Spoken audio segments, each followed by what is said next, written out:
Venture capital, जैसे venture capital काफ़ी emerge हो गया पिछले कुछ टाइम में से। आप देखो स्टार्टअप आ रहे हैं, तो स्टार्टअप काफ़ी हो रहे हैं। स्टार्टअप तो आप काफ़ी सारे नाम सुन रहे हो, शार्क टैंक और बहुत सारी चीज़ें आ रही हैं कि ये स्टार्टअप हो रहा है, मैं स्टार्टअप कर रहा हूँ, इवन कि अभी कोई छोटा ऑपरेटर है वो स्टार्टअप कर रहा है। बट अल्टीमेटली स्टार्टअप एंटरप्रेन्योरशिप का बेसिकली ये है कि जब न्यू प्रॉब्लम सॉल्व करते हैं तब वो स्टार्टअप होता है। लेकिन अभी आजकल काफ़ी नॉर्मल बिजनेसमैन भी अपने आप को फाउंडर स्टार्टअप ये मेंशन कर रहे हैं। तो वेंचर कैपिटलिस्ट वर्ड आपने सुना होगा, वीसी, इसको शॉर्ट में वीसी बोलते हैं, वीसी फंड्स। तो वीसी एक्चुअली यहाँ पे कैपिटल है। इससे पहले भी 2 तरह से फंड होते हैं जिसको हम सीड फंड, एंजल फंड कहते हैं। सीड फंड, एंजल फंड, ये बेसिकली और लो लेवल पे होते हैं। दैन हमारा वीसी जो फंड होता है जब बहुत ज़्यादा पैसा चाहिए होता है, कंपनी यानी अपना एमवीसी हिट कर जाती है, प्रोडक्ट मार्केट फिट हो जाता है, यानी उसका एक लेवल पे उसका प्रोडक्ट एक्सेप्टेंस आ जाती है, बिजनेस अच्छा चलने लगता है और उसको बहुत सारी मार्केटिंग के लिए पैसा चाहिए होता है, तब कैपिटल वेंचर कैपिटल इसकी जरूरत पड़ती है। लेकिन वेंचर कैपिटल में क्या है, चलिए इमर्ज हो रहा है सोर्स ऑफ फाइनेंस की कंपनी को फंड रेज करने के लिए काम करा। The investor invest in startup company. The investor mainly startup company invest करता है, इसमें micro, small and medium size enterprise with long term growth, यानी वो उसको रिस्क के लिए वो रिस्क लेता है, जहाँ पे उसको थोड़े लॉन्ग टर्म के लिए इन्वेस्ट करता है, जिसमें ग्रोथ पोटेंशियल दिखता है उसको। Small and medium size enterprise with long term growth perspective के लिए उसको वो इन्वेस्ट करता है। तो ये इन्वेस्टमेंट मेड होती है particular starting the business, expansion for the business considerable long term growth potential, जिसका लॉन्ग टर्म ग्रोथ पोटेंशियल है। तो capital invested in such project is known as venture capitalist. जैसे हमारे आपने अभी नाम नहीं, लेकिन ऐसे काफ़ी सारे वेंचर कैपिटलिस्ट हैं। जैसे आप खोसला वेंचर, ये यूएसए का है, Khosla venture. Soft bank Japan का है। और जैसे टाइगर, सीक्वेंशियल, ऐसे बहुत सारी कंपनीज भी हैं, यानी बड़े बड़े वो हैं, उन्होंने भी अपने सारे फंड में कभी ऐसे स्टार्टअप्स में काफ़ी सारे प्रॉफिट होते हैं, प्रॉफिट के चांस काफ़ी होते हैं जब लॉन्ग टर्म में, जब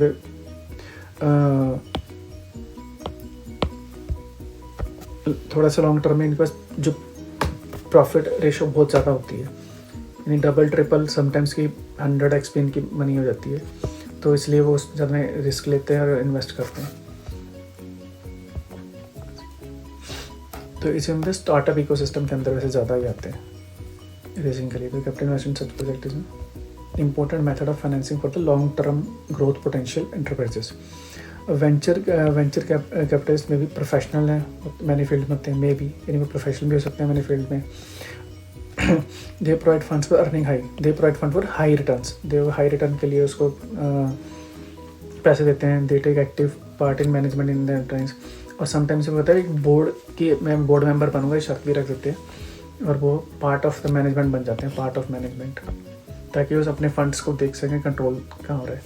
एडवांटेज ऑफ वेंचर कैपिटलिस्ट क्या है, venture capitalist provide fund as well as expertise to the company. तो बेसिकली वो ये है कि समटाइम्स वो किसी कोई एडवांस होते हैं, यानी किसी का फाइनेंस में वो है, फाइनेंस सेक्टर में उसने बस एडवांस है और वो खुद बोर्ड ऑफ डायरेक्टर बन गया एज ए CFO, हेल्प कर रहा है या एडवाइज़र है, वो हेल्प कर रहा है, तो उससे कंपनी को एक्सपर्टाइज मिल जाती है और थोड़ा सा पैसा भी मिल जाता है, फंड भी मिल जाता है और एक्सपर्टाइज भी मिल जाती है। प्योर स्टार्टअप इकोसिस्टम है। द एंटरप्राइज में obtain large amount of equity finance. तो एंटरप्राइज क्या होती है, उसको बड़ी अमाउंट में इक्विटी फाइनेंस मिलता है, यानी उसको शेयर तो देना पड़ता है। इक्विटी फाइनेंस वही हुई कि उसको जैसे शेयर देना पड़ा है कि भाई 20% उसका, और कितना दे रहा है, 20 करोड़, तो शेयर तो उसको देना ही पड़ रहा है। The enterprise not obligated to, तो वो ऑब्लिगेशन नहीं होती फंड को पे करने के लिए, क्योंकि वो इक्विटी का हिस्सा ले लेते हैं, वहाँ पे इक्विटी का पार्ट ले लेते हैं कि एक इक्विटी का पार्ट हमारा है, तो वो उसमें एक पार्ट ले लेते हैं, तो उनको रीपे नहीं करना पड़ता। एक्सपर्टाइज मिल जाती है, लार्ज अमाउंट मिल जाती है और उसको रीपे नहीं करना पड़ता। कैपिटल इंपॉर्टेंट इंफॉर्मेशन रिसोर्सेज, तो उसके नेटवर्क के थ्रू इन रिसोर्सेज मिलते हैं, टेक्निकल असिस्टेंस मिलती है इंटरप्राइज को। डिसएडवांटेज क्या है कि फाउंडर में लूज द कंट्रोल, कि डिसएडवांटेज है कि फाउंडर को कंट्रोल लूज हो जाता है, कभी उसको ऑन टिमेंट नहीं रहती, कभी investor sometime large investor part हो जाता है कंपनी का as a board of director, तो उनके पास कंट्रोलिंग आ जाती है। बोर्ड ऑफ डायरेक्टर का पार्ट होने से बाद कंट्रोलिंग आ जाती है, तो वो थोड़ा कंट्रोल कम हो जाता है। फाइनेंस थ्रू में भी कॉम्प्लेक्स एंड लेंथी। अब फाइनेंस क्या होता है, इसके लिए थोड़ा लेंथी, यानी लेंथी प्रोसीजर है, डॉक्यूमेंट्स हैं, बहुत सारे ड्यू डिलीजेंस हैं, तो वो थोड़ा कॉम्प्लेक्स है। मेथड ऑफ फाइनेंसिंग में भी अनसर्टेन। फाइनेंसिंग क्या होगी, यदि उन्होंने होता है रेशो रखी थी आज इतना देंगे, तो वो अनसर्टेनिटी रहती है थोड़ी सी। मेथड ऑफ फाइनेंसिंग में नॉट भी suitable for short term. Short term के लिए अगर वो ले रहे हैं तो उसके लिए उनके सूटेबल नहीं है। अगला है जी लीज फाइनेंसिंग। लीज फाइनेंसिंग है कॉन्ट्रैक्चुअल एग्रीमेंट है, contractual agreement. Lease financing is a contractual agreement where one party the owner of asset, one party, lease financing है कॉन्ट्रैक्चुअल एग्रीमेंट है where one party the owner of an asset grants the other party the right to use. इसमें क्या थे, एक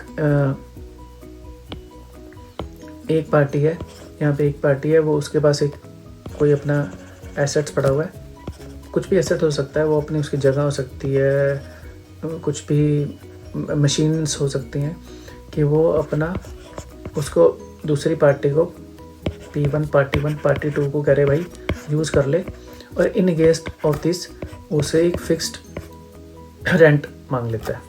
fix rent, हम normal भी अगर आप रेंटिंग पे टू लेट पे लोग रह रहे हैं, वो भी ये लीजिंग ही है टू लेट पे, लेकिन ये वहाँ पे है। अब ये टू लेट वाला पार्ट भी हो सकता है कि ये कोई कंपनी अगर किसी का वो यानी वेयर हाउस ले रही है, स्टॉक ले रही है, तो वो सेम पार्ट, और मशीन चाहे ले रही है तो वो भी, जैसे किसी की टी शर्ट बनाने की मशीन है, टी शर्ट बनाने की फैक्ट्री है, आप ये एग्जांपल ले लो, टी शर्ट बनाने की फैक्ट्री है, और टी शर्ट बनाने की फैक्ट्री कोई भाई जा रहा है फैक्ट्री में और उसमें कह रहा है भाई सारी मशीन मुझे दे दे, और तुझे हर महीने में विद मशीनें यानी इतना रेंट दूंगा। और आजकल आप शादी देखो ना, मैरिज हॉल्स हो रहे हैं, जब मैरिजेस हो रहे हैं, अब आजकल पर प्लेट होता है।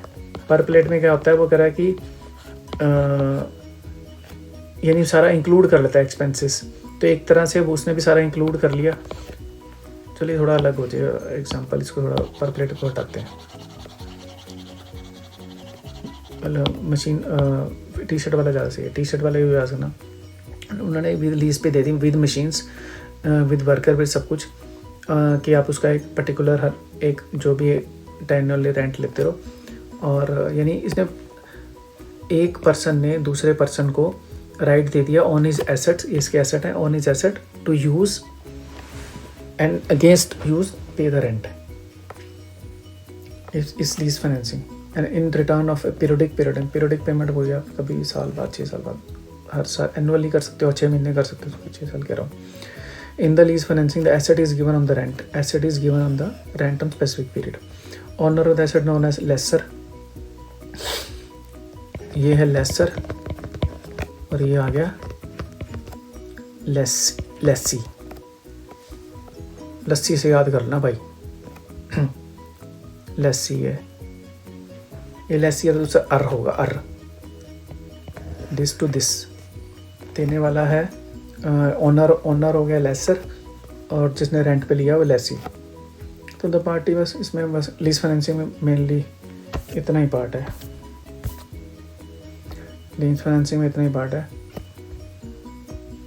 The fix amount is the fix amount हो जाती है, एसेट क्या है, जैसे लीज रेंटल हो गया, लीज कॉन्ट्रैक्ट साइन हो जाता है, स्टिमुलेटिंग द उसमें टर्म कंडीशन लिखी जाती हैं। एसेट इज गिवन,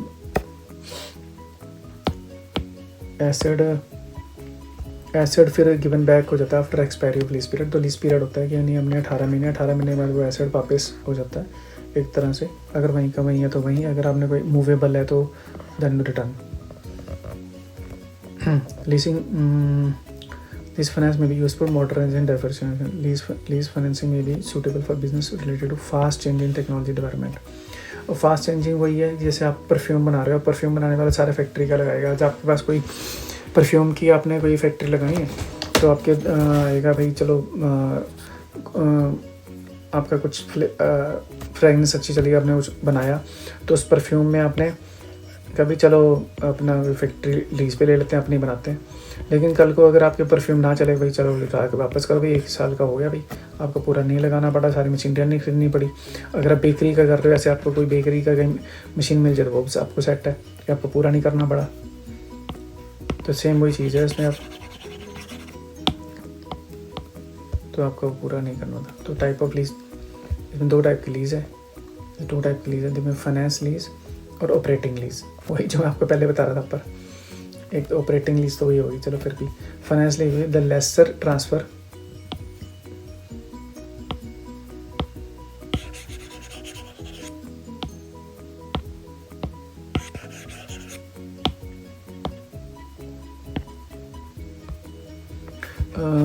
लेस, अब यहाँ पे आ गया the lessor transfer sustainability, finance lease lessor transfer sustainability, all risk and reward of the ownership of asset to the lessor for lease rental.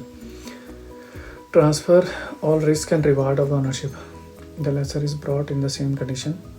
The same condition as he would have been purchased, and there are 2 phases of the first phase is known as primary phase. The primary is non-cancelable period. The lessor recovers his investment through the rent of the lease. The primary period may last for indefinite period of time. The lease rental of the is smaller than of the primary period. The lease rental अब ये है कि laser अपने सारे risk और reward को, ownership को of asset को लीज रेंटल में देता है। The lease is brought to the same condition कि द लेसीज को जो वो हमारे एसेट है वो सेम कंडीशन में वापस करने जैसे कि उसने परचेज़ करे हो। और देयर आर 2 फेसेस होते हैं, प्राइमरी फेस और प्राइमरी फेस है नॉन कैंसेबल पीरियड है कि प्राइमरी फेस में भी आपने भाई आपको 18 महीने की हुई भाई 1 साल से, जैसे आपने आज 1 साल से पहले तो आप कैंसिल नहीं कर सकते, नॉन कैंसेबल है। फॉर एग्जांपल आप नॉन कैंसेबल आपको ये है कि आजकल आप लोन लेते हो, तो अगर आप लोन ले रहे हो ना तो आपको फोरक्लोजर पीरियड होता है। फोरक्लोजर यानी अगर आपने लोन लिया तो आपका भाई 18 महीने से पहले या 6 महीने से पहले छोटा लोन है तो आप उसको लोन को क्लोज़ नहीं कर सकते। क्लोज़ करोगे तो 3 से 5% आपको फोरक्लोजर चार्जेस पड़ेंगे। तो इसमें आ गया वही इसमें आ गया वो प्राइमरी फेस नॉन कैंसेबल पीरियड है भाई, लेसर रिकवर इन्वेस्टमेंट, इसमें वो अपनी इन्वेस्टमेंट रिकवर करता है। प्राइमरी पीरियड में भी वो किसी भी टाइम का पीरियड हो सकता है, इसलिए ये नहीं है कि वो छोटा है। पर जो लीज रेंटल है, lease rental for the secondary period, जो सेकेंडरी पीरियड है वो स्मॉलर होना चाहिए प्राइमरी से। Rental of the secondary period should be, यानी अगर वो प्राइमरी पीरियड हमारा बड़ा पीरियड है यानी वो इतना है तो वो उसका छोटा होना चाहिए। फीचर क्या है फाइनेंस लीज के? Right to use an asset, right to use lessor मिल जाता है। Lessor charges lease rent during the primary period of lease, lessor rent charge करता है प्राइमरी पीरियड ऑफ लीज के लिए। The amount of the lease rent may be recover through the recover the investment. The amount of lease rent में recover the investment, तो चलो internal part है। The amount of lease rent for the secondary period rate, secondary period के लिए okay this is like ये वो है कि अगर प्राइमरी ये ऐसे हो गया, प्राइमरी में जो रेंट है एक पीरियड होगा वो एग्जांपल मान लो कि 10,000 रुपये रेंट, लेकिन सेकेंडरी में वो रेंट हो जाएगा 7,000। अब ये है कि सेकेंडरी जो है वो ये हो गया the amount of lease rent for the secondary. Secondary period के लिए लीज रेंट का अमाउंट कम होगा, प्राइमरी में ज़्यादा होगा ताकि वो अपनी इन्वेस्टमेंट थोड़ा कवर कर सके।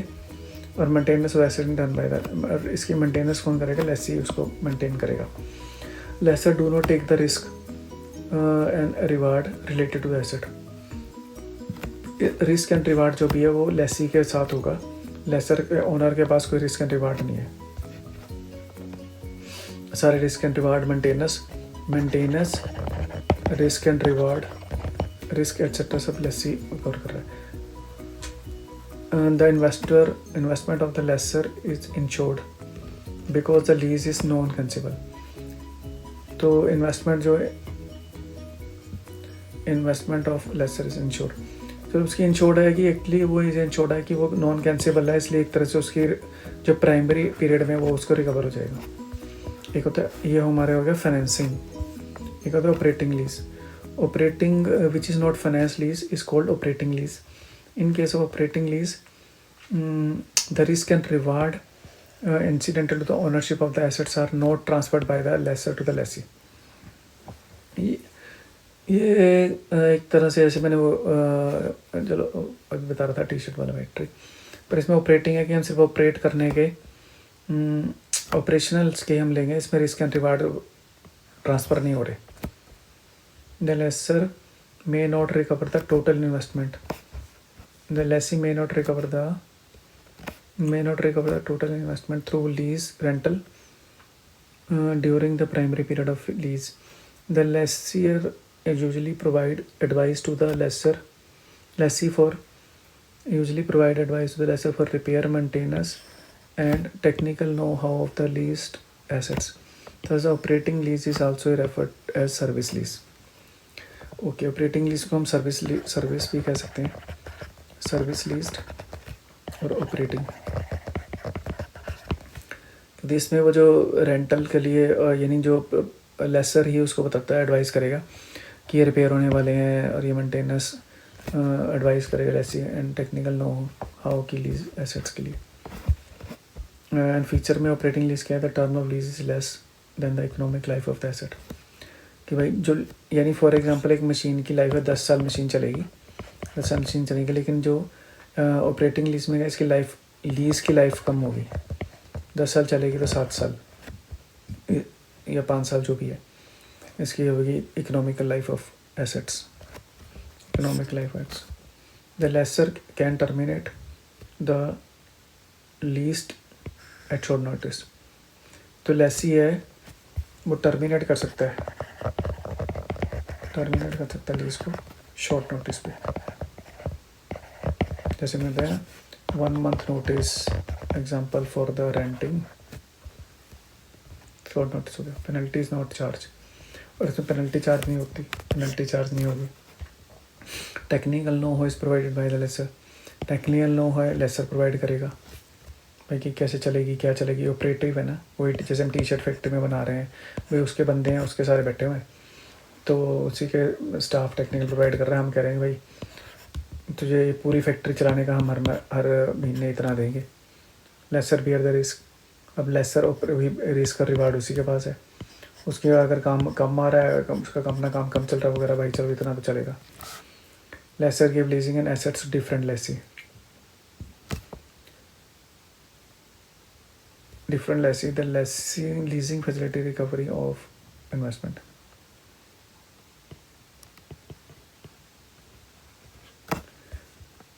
Advantage and lessor give leasing and asset to different lessor दे सकता है। The leasing facility is recovery for investment, for example भाई उसका काम नहीं चल रहा, उससे इन्वेस्टमेंट और रिकवर करने के लिए। एडवांटेज डिसवांटेज क्या लीज फाइनेंसिंग की, मैंने एडवांटेज है कि डिसवांटेज है। एडवांटेज तो है कि टू द लेसर, अब दोनों के लेसर के पॉइंट ऑफ व्यू से क्या, रेगुलर इनकम आ रही है, उसको रेगुलर इनकम आती रहेगी। Rental income received by the lessor for a lease period, regular assured income हो रही है। ओनरशिप भी उसके पास है, ओनरशिप उसने ट्रांसफ़र नहीं करी, रेगुलर इनकम आ रही है, ओनरशिप है। Lease risk and reward lessee के पास चले गए, यानी लेसी बियर कर रहा है उसको मशीनों की रिस्क। टैक्स बेनिफिट क्या है, the lessor gets tax benefit by charging the depreciation. Assets के यानी एसेट के एक डेप्रिसिएशन डालते हैं ना, डेप्रिसिएशन, तो वो भी टैक्स बेनिफिट है, डेप्रिसिएशन उसको बेनिफिट मिल रहा है। Profitability, rate of return on lease rent is higher than the interest payable on financing asset. Leasing of asset is highly profitable, तो rate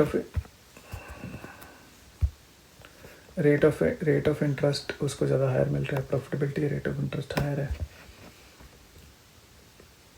then the interest payable on, उसने जो है finance पे करा है, यानी जो अगर उसने मार्केट से 15% फाइनेंस पे करा है, मशीन ली है, लेकिन वो जो उसको मिल रहा है वो 22% का प्रॉफिट मिल रहा है, तो 7% का उसको प्रॉफिट हो गया। ग्रोथ पोटेंशियल है, being the cost efficient financing, cost of financing cost efficient हो गई, यानी प्रॉफिट हो रहा है, the leasing business has growing. तो कल को आज ने 4 मशीनें डाली, 10 मशीनें और डाल ले भाई, इसमें फैसिलिटी ग्रोथ पोटेंशियल है। The growth potential of leasing may be higher than the lesser investment recover कर लेगा through lease rental। और लेसी को क्या बेनिफिट है, यूज ऑफ एसेट्स। सबसे पहले कैपिटल सेविंग है, यूज ऑफ एसेट है। लेसर कैन वो एसेट को यूज़ कर रहा है फिक्स रेंटल, उसे लार्ज अमाउंट नहीं पे करनी पड़ी purchase of capital. Capex save है, तो टैक्स बेनिफिट हो गया। Lease expense are chargeable to profit, lease expense कर रहा है वो प्रॉफिट से चार्ज हो गया है, इसका अंडरवाइज एट द टैक्स बेनिफिट, यानी प्रॉफिट नहीं होगा ना, वो एक्सपेंस में आ गया, टैक्स बेनिफिट हो गए। यूज ऑफ एसेट हो गया, कैपिटल बच गई, चीपर हो गया, लीज फाइनेंसिंग चीपर है other than other source of finance, यानी किसी और तरह से फाइनेंस ले, मशीन खरीदे तो वो थोड़ा सा ज़्यादा उसका कॉस्टली पड़ेगा। बैंक टोटल ऑफ डेप्रिसिएशन, यहाँ पे उसको डेप्रिसिएशन बेनिफिट मिल रहा है, लेकिन इसको एक डेप्रिसिएशन पड़ ही नहीं रहा, चीपर है। असिस्टेंट है, टेक्निकल सपोर्ट मिल रही है उसमें, जैसे तो टेक्निकल टैक्स सपोर्ट मिल रही है, यानी मशीन चलाने वाले नहीं चाहिए उसको, यानी जो वर्कर्स होते हैं लेबर मिल रही है, वर्कर में लेबर मिल रही है, ओनरशिप है। Lessor offer the lessees to purchase the asset by the paying less amount when the pay, और ओनली क्या है कि ओनरशिप प्रोबेबिलिटी है। जब वो रेंटिंग पीरियड ख़त्म होता है, यानी लीज़ ख़त्म हो रही है तो वो एक ऑफ़र कर देता है भाई कि लेना है, तो अब उसको भी लगता है कि इतनी देर में उसका काम चल जाता है और उसको अपना प्रॉफिट लॉस में तो उसको पता रहता है, उसमें दूसरा बंदा भी देने में तैयार हो जाता है। डिसएडवांटेज क्या है लेसर के लिए, अनप्रॉफिटेबल है इन केस ऑफ इन्फ्लेमेशन। अब लेसर का रेंट फिक्स है, कल को इन्फ्लेमेशन बढ़ जाती है, इन्फ्लेमेशन कह रहा हूँ, इन्फ्लेशन बढ़ जाती है, मैं यानी मार्केट में आज जो मार्केट में महंगाई बढ़ जाती है, इन्फ्लेशन उसको बोलते हैं, महंगाई बढ़ जाती है, यानी आज जो 10 रुपये की चीज़ है कल 12 रुपये की होगी, लेकिन उसने 10% के लिए 5 साल के लिए कर दिया, तो अल्टीमेटली उसको मार्केट में महंगाई 20% बढ़ गई, लेकिन उसको 20% का फ़ायदा नहीं हुआ। तो इसमें अनप्रॉफिटेबिलिटी इन्फ्लेशन में lessor at the same amount in the cost of increase है, डबल टैक्सेशन है, टैक्स बर्डन डबल हो गया at the time of buying, at the time of leasing in the asset. जो बाइंग लिया उसने, जो भी बाइंग पे टैक्सेशन पड़ी होगी तब पे टैक्स पे किया होगा, यानी अगर हमने चीज़ बाइंग करी ना 18% हमने टैक्स पे करा, एंड देन जब लीज पे कर रहे हो, जो भी लीज से पैसा आता है रेंट का वो भी टैक्सेबल है, यानी फिर उस पर जो रेंट आ रहा है वो भी 18%, तो वहाँ भी टैक्स पे करा, लेसर को। Great chance of damage of asset, तो एक चांस होता है कि शायद उसका एसेट है वो डैमेज हो जाए, केयरलेसली जो बंदा दूसरा है वो केयरलेसली यूज़ करेगा, उतना ध्यान से नहीं करेगा ना जितना ऑनर करता है। जैसे आपने अपनी बाइक किसी को खुद चला रहे हो और किसी और को दी, वो भाई ध्यान ही नहीं रख रहा उसका, 10 दिन के लिए भी दे दो, 4 दिन के लिए भी दो, एक ही दिन के लिए दे दो, 2 के भी दे दो, तब भी आपको पता लगता है कि आपने किसी दोस्त को दे दी, उसको ध्यान है भाई कि क्या बाइक का हाल कर दिया, साफ गंदी है, कि तुम कपड़ा भी मार रहे हो, साफ़ भी कर रहे हो, लेकिन उसको भी ध्यान ही नहीं है लाइट टूट रही है नहीं टूट रही, क्या हो रहा है। तो हमारे पास क्या हो गया, लेसर के लिए डिसएडवांटेज है, इन्फ्लेमेशन के लिए अनप्रॉफिटेबल है, डबल टैक्सेशन बढ़ रहा है, greater chance of damage of assets है। और लेसी के लिए क्या है नेगेटिव, कंपल्शन हो गया कि वो लीज़ कैंसिल नहीं कर सकता, कंपल्शन है, लीज़ कैंसिल नहीं हो सकती, लेसी बाउंड, वो उसे पेमेंट देने के लिए बाउंड है लीज़ रेंट के लिए। एसेट इज अगर वो एसेट सोसाइटी ढंग से यूज़ नहीं कर पा रहा तब भी, या नहीं हुआ, ओनरशिप नहीं है, ओनरशिप ट्रांसफ़र नहीं होगी लेसी पे, not ownership, even the asset is borne by, जब तक वो कॉस्टली है, lessee pay the lease rent as well as the incidental expense related to asset. Like for example अगर कोई चीज़ ख़राब हो जाती है, रिपेयर होती है, तो उसको करानी पड़ती है, कॉस्टली पड़ रहा है, देन कॉस्टली पड़ता है रिपेयर में। क्लियर। अंडरस्टैंडिंग क्या है? अंडरस्टैंडिंग ऑफ एसेट्स क्या है? Understatement of asset, a lease asset is not shown in balance sheet, वो बैलेंस शीट में नहीं दिखा सकता, यदि वो ओनर नहीं है, डेप्रिसिएशन बेनिफिट्स नहीं ले सकता। अभी हम व्हाट इज द डिफरेंस, अब ये आपने देखिए